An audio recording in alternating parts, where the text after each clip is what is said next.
My husband John, who had a liver transplant, was discharged from the hospital before I was and cheerfully said this to me. You know, I married you because I thought you were someone who would do everything on her own. John started the conversation like this and clearly stated, I can't handle caregiving, so let's get a divorce. I wonder, how can this man, who once abandoned me, have the audacity to leave such a tearful message on the answering machine? Is he stupid or what? You're going to ask the person you pushed away to pay alimony? What is he even thinking? I couldn't help but laugh out loud. You can use my name. No, please do use it. That would be better. Could you please write everything you can? My name is Sarah Thompson. What I'm about to tell you happened 3 years ago when I was 37. Back then, my name was Sarah Johnson. I was married to my husband, John, who was my senior at the publishing company where I worked. In addition to my main job, I spent my days writing comics as a hobby and a side job. The stuff I wrote wasn't incredibly amazing, but it wasn't bad enough to get canceled. I leisurely wrote one heartwarming 4-panel comic a month by myself. I originally joined the publishing company because I wanted to work in a field related to what I loved. However, being a creator and working in editing or sales were different things. I gradually became tired of my job. That was when John, a senior from a different department whom I was dating, proposed to me. What I wanted from him was not just to be a wife, but also to manage the house. I can totally support you on my own, he said. And indeed, he could. John, who wrote articles on politics both domestically and internationally, gradually started writing about Japan as well. Eventually, he went freelance. His sharp insights during late-night political debates and his frank manner of speaking became popular on social media, and he started getting invited to various TV shows. He also launched his own political commentary YouTube channel and gained a steady fan base. I watched his growing reputation from the sidelines while I took care of the housework. I drew my comics on a tablet, mostly alone. After getting married, even my parents and in-laws who used to ask about children eventually stopped bringing it up. During family gatherings, my in-laws would apologize to me, saying they felt sorry that their son was putting everything on my shoulders. We didn't have children. We just couldn't. It would be a lie to say I wasn't sad about it. When I first got married, I wanted to have children with him and build a bright, happy family.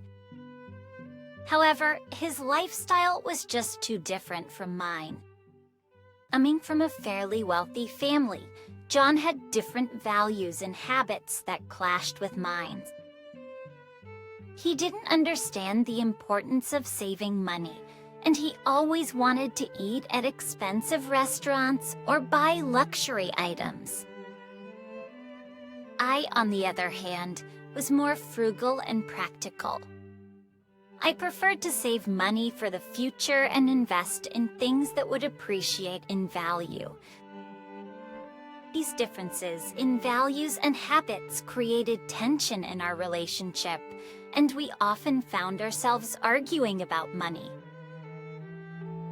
But that wasn't the only source of conflict. John's busy schedule and my desire for a more balanced life also caused friction. He was always on the go, attending events, giving speeches, and meeting with important people. I, on the other hand, wanted to spend more time at home, doing things that I enjoyed like reading, writing, and drawing. These differences in priorities and lifestyles made it difficult for us to find common ground and spend quality time together. As a result, we grew apart and our marriage became strained. And despite our efforts to communicate and resolve our issues, we couldn't find a way to make it work. And so we decided to part ways, with heavy hearts and a sense of regret. But life goes on, and so did we. I continued to work on my comics, and John continued to build his career. We remained friends, and we would occasionally meet up for lunch or coffee. We would talk about our lives, our work, and our dreams. And even though we were no longer a couple, we still cared for each other deeply. We had both moved on, but we hadn't forgotten each other. And perhaps in some distant future, we might find our way back to each other with a newfound appreciation for the things that once drove us apart. But only time would tell. John was a hard worker and a party goer. To him, I was the perfect wife who kept the house and didn't talk back. I knew what I was getting into when I married him. Running away from my previous situation played a part in my decision to get married. But can you really call it a marriage when, despite not being on a work assignment or separated, he only comes home once or twice a week? While I wrote my cheerful comics, I occasionally found my own creations unbearable. However, something seemed off about John when he came back home one day. He looked terribly fatigued right from the moment he woke up, and he had no appetite. I've been busy lately, and I've been out drinking with the crew and guests from the video shoots. I can't help it. It's socializing. But building relationships is the most important part of my job right now. Since when he put it that way, I couldn't say anything back, especially since I used to be in that industry. And the part that I disliked about my previous job was precisely this. However, as a wife, I couldn't just stand by and watch him increase his drinking. Every time I saw John, I reminded him to be careful about it. Then, each time, he would retort, "What do you know about my job?" I was caught in a cycle of not being able to say anything in response. And after a few years of these daily exchanges, something finally went wrong with John's health. That happened just 3 years ago. He genuinely fell ill, collapsed at work, and was taken directly to the hospital, where the doctor told him the following words: "It's cirrhosis." Dawn immediately reacted. Bomb. Meanwhile, I, being called as a family member, was strangely calm. I felt a mix of resignation and a kind of I knew it feeling. According to the questionnaire, you've been drinking quite a lot. It seems like you've had alcoholic liver disease for a while now. Why didn't you come to the hospital sooner? I've been busy with work. But at this rate, the doctor said with a sigh, "Mr. Thompson, you don't have much time left." Doctor, what should I do then? I still have so much work left to do. Doctor, this man is... Oh, I've seen you often on TV. You seem to be a very busy person. That's right, so I want to get better as soon as possible. There's the option to be hospitalized and take time to recover, but I don't have time for that. My work is... Surgery? garbage liver transplant. You should have come to the hospital sooner. Sooner, the doctor said with a sigh, and then we were told that there are two options. Either receive a liver from a deceased donor or get a living donor liver transplant from a close match.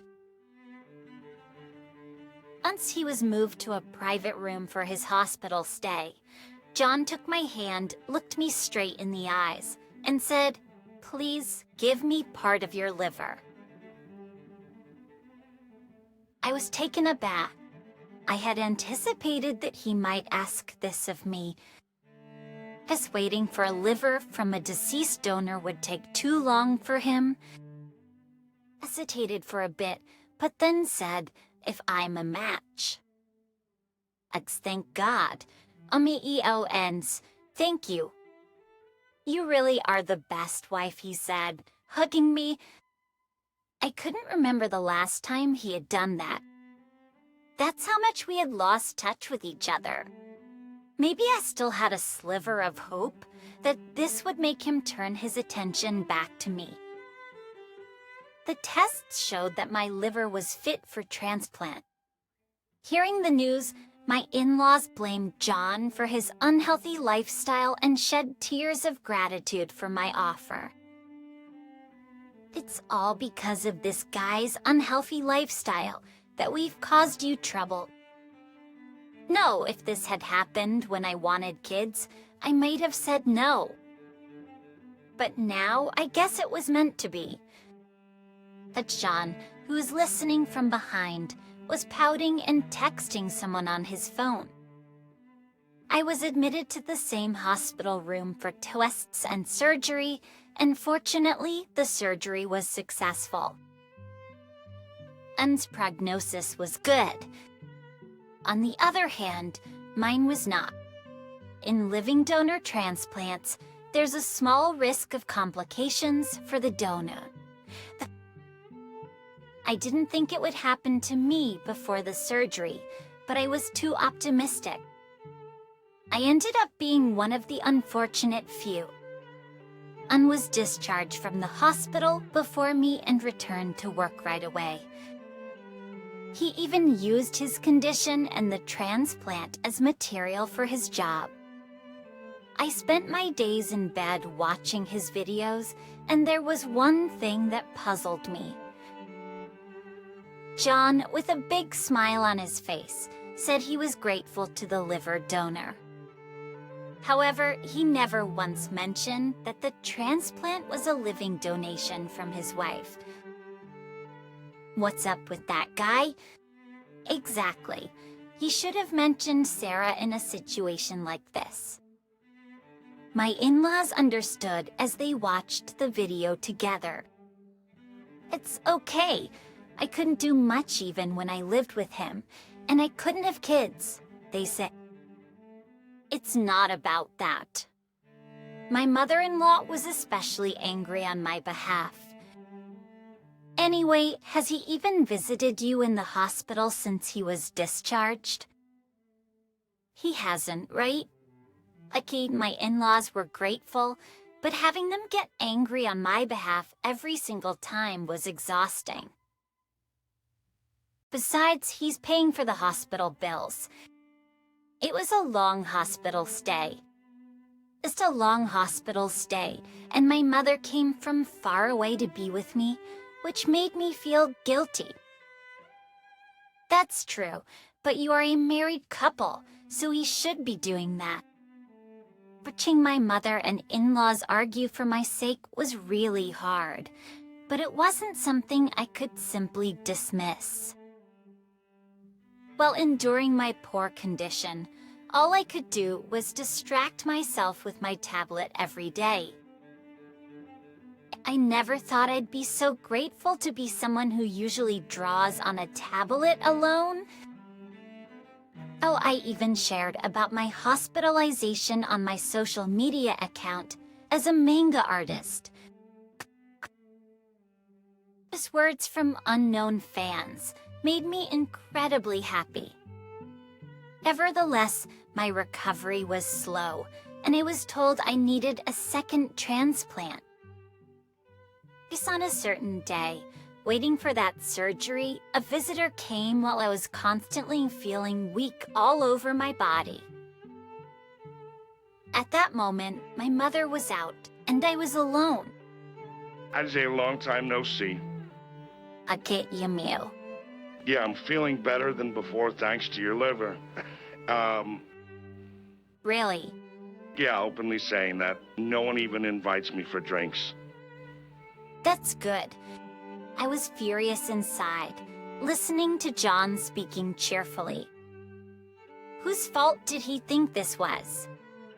But at that time, I didn't have the energy to express my anger. So why do you think I came here today? I married you because I wanted someone to take care of the house properly. I inadvertently sat up. You can't do that right now, can you? What are you talking about? I married you because you were someone who could do everything on her own. It even helped me escape from my parents' pressure to get married. And it was a good thing we didn't have kids. I had wanted kids. I really did. We had even talked about it. That's why I'm here today.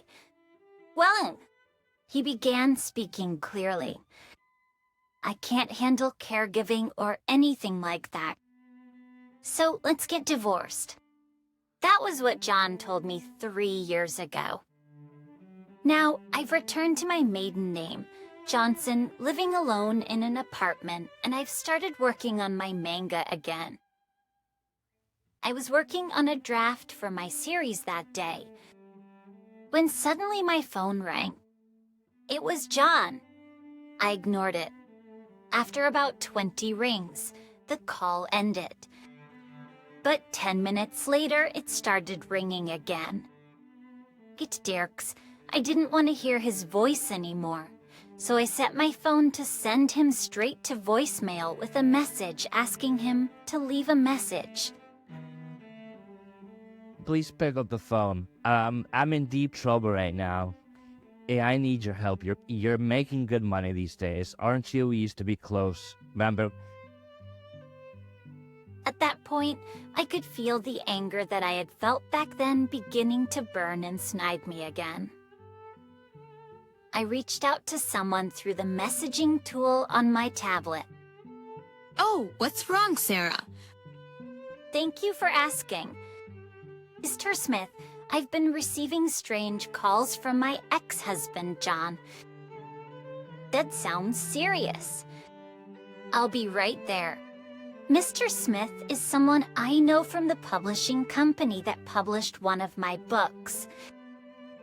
Unserved me with divorce papers out of the blue, and feeling shocked and devoid of energy, I ended up signing them.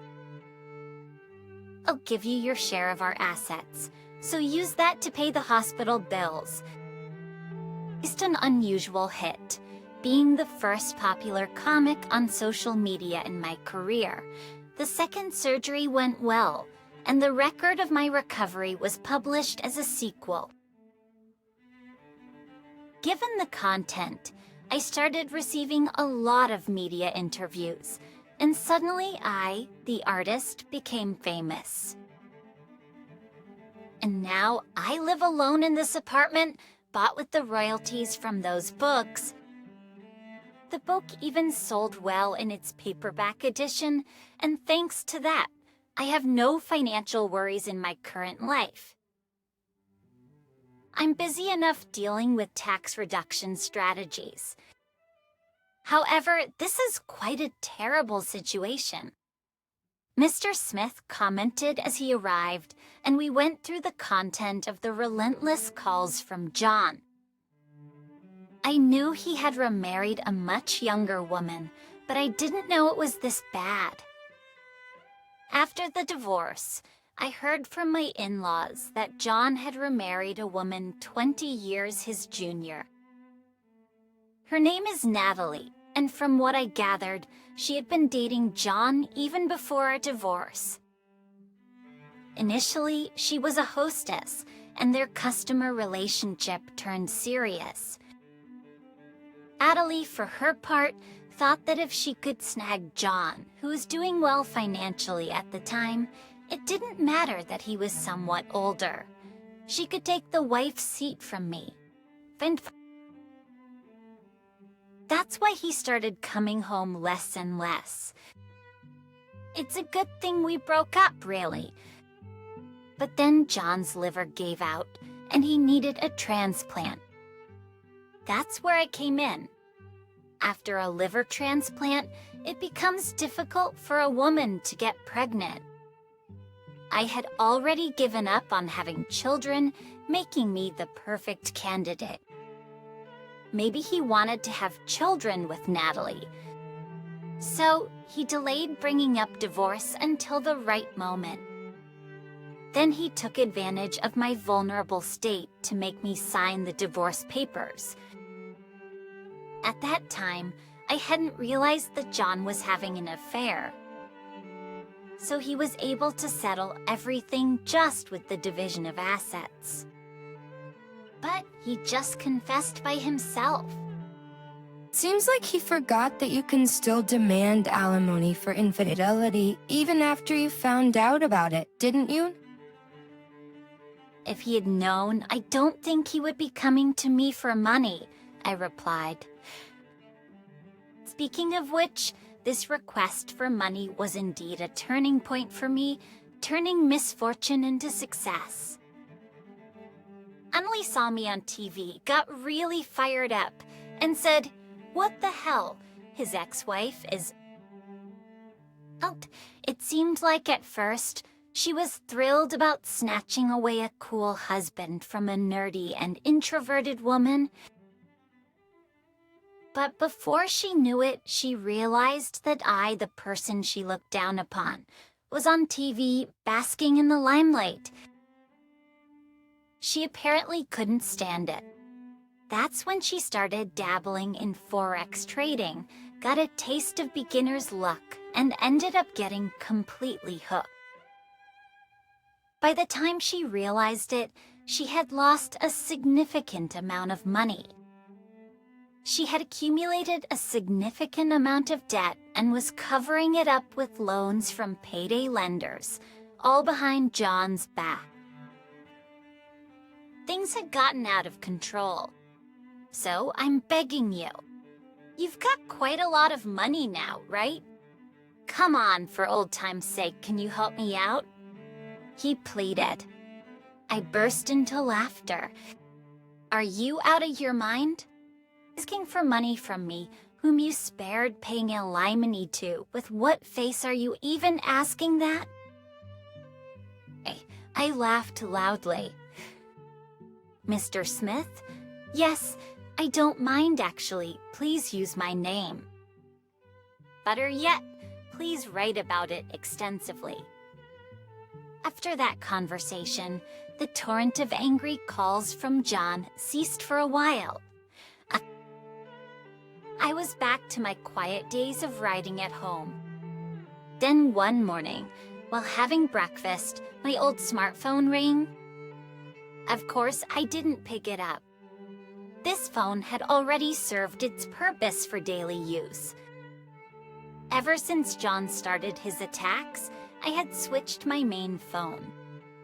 For communications and other necessary contacts were manageable via emails on my tablet and other means. Oh, Sarah, it was you, wasn't it? I just smirked and turned on the TV, catching the morning talk show just in time. They were featuring a scoop from a weekly magazine that hit the stands today, and it included this piece. It read, popular commentator John Thompson actually abandoned his wife, a living body transplant donor, to marry his mistress. That's how the story began. And of course, it was clearly stated that I was John's ex-wife. Oh my, who would have thought that the artist behind that sensational comic was his wife?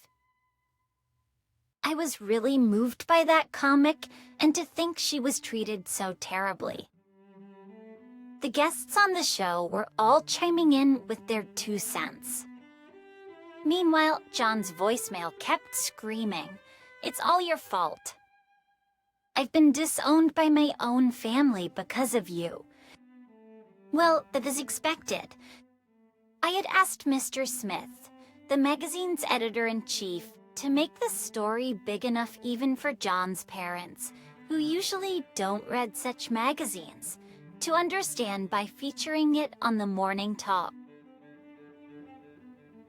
show. Initially, Mr. Smith wanted to keep John out of the narrative in his works. He asked me if that was okay. And of course, I told him absolutely not. Please expose everything as much as possible. I have no intention of seeing that man again, and if possible, I'd like to crush him in a big way. And so he did, resulting in the article that came out today. Because of you, my father told me that I won't be able to receive the inheritance that was supposed to come my way one day. I don't know anything. I don't know anything about it. I answered the voice on the answering machine. Yes, I really don't know anything about it. After all, I only spoke the truth. That my ex-husband had to be hospitalized and undergo surgery was not something I thought necessary to mention at the time. It wasn't particularly relevant to my comic. But now, things are different. I've been dropped from the shows I had contracts with, and the plan for the book I was going to release has been scrapped. The number of subscribers to my channel is plummeting. What are you going to do about it? That's why I'm telling you, I don't know anything about it. I'll sue you. Who are you kidding? I have more grounds to sue you for our divorce reasons. And with that, I burst into laughter again, all by myself. Later on, John was disowned by his wealthy family. Atop of that, he had to somehow repay the alimony and debts I demanded after our separation. It seems his new wife, Natalie, thought that with John's savings, they would manage somehow even with some losses. But the truth was, John's work had always been like running in place. He wrote books and appeared on TV, earning a decent income. But on the other hand, the expenses for research trips for his books and production costs for his video channel were not negligible. In other words, his savings were in a constant cycle of increase and decrease. At the time of our divorce, his popularity surged as he made a comeback as a commentator after recovering from his illness. His viewership and subscriber numbers increased, and even after deducting medical expenses, he was making a good profit.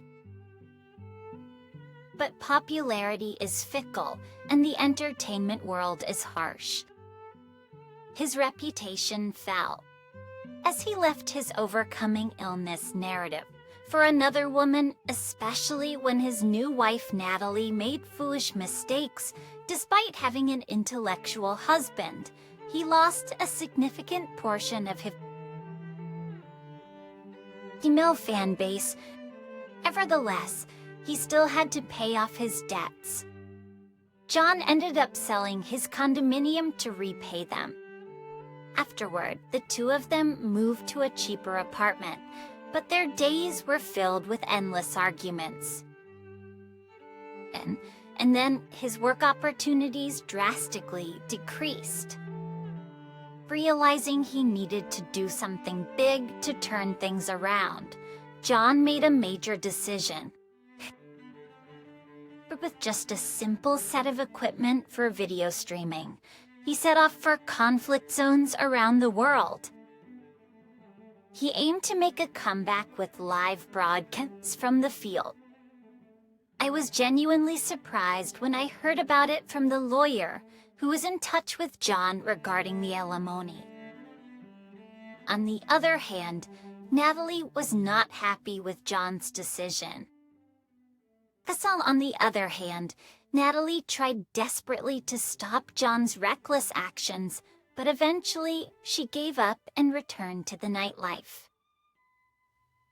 It seems that the debts Natalie had made could not be repaid just by selling John's condominium. Even the lawyer lost track of their whereabouts after that. And as for me, since John's actions were exposed in a magazine, my name became well known again, resulting in the decision to reprint my comic books. It seems that the perception of the same book can change depending on the situation. Thanks to that, I've received a bit of unexpected income on my end. However, it hasn't really changed my own lifestyle much. I'm not completely healed physically, so I'm taking things at a slow pace, working on my comics while keeping my interactions with the media to a minimum. My ex-in-laws still show me affection, almost as a replacement for their estranged son. Even though my mother and I sometimes argue when she visits, we generally get along well. Now, my mother occasionally goes on trips with my father and ex-in-laws, just the four of them. Mr. Smith is a bit of a different story. Since he went out of his way to help me with this whole ordeal, we've started to occasionally meet for tea or meals. Since I'm not in the best of health, we avoid drinking. My parents and ex-in-laws have asked if there's any chance of us getting married, but to be honest, I've had enough of marriage. Mr. Smith isn't interested in marriage either, so being just friends with a bit of distance between us feels comfortable. When I told this to the four of them, they seemed to have mixed feelings of disappointment and relief. From now on, I just want to live my life at my own pace, without being swayed by anyone else. Nice and easy at my own pace,